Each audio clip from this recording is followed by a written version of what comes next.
Hi, welcome to Born for Homeschool. I'm Rachel Bourne. Here at Born for Homeschool, we share tips and tricks, information, and encouragement to simply support your homeschool.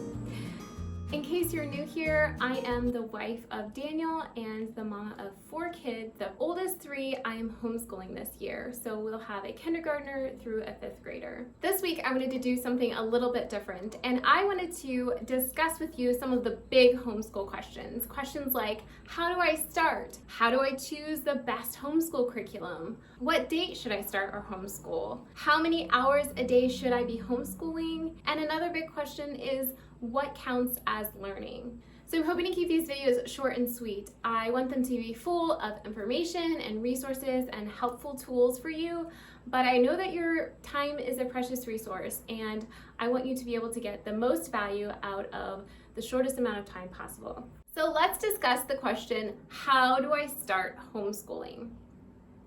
The first and the most important thing is to research your local homeschool laws. An excellent resource I have found is hslda.org, and I will leave a link to their website in the description box below for you to go to their website and check out the local laws for the state that you live in. My family and I live in the state of Pennsylvania, and so homeschooling is highly regulated in this state. However, that being said, it is not difficult to comply with the laws.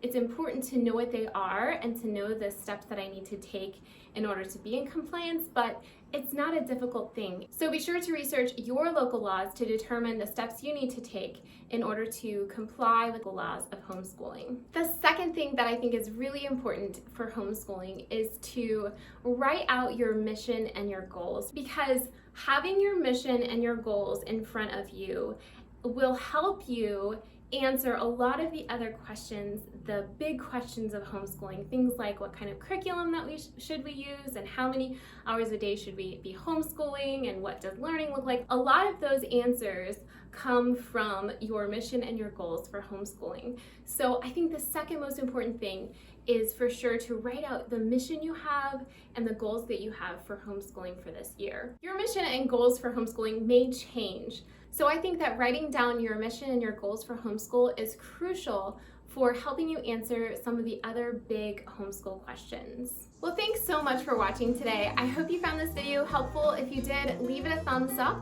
If you have any homeschool questions that you would like us to discuss, please be sure to leave a comment below. And don't forget to subscribe to Born for Homeschool, because in the next few days, we're going to continue our discussion on the big homeschool questions.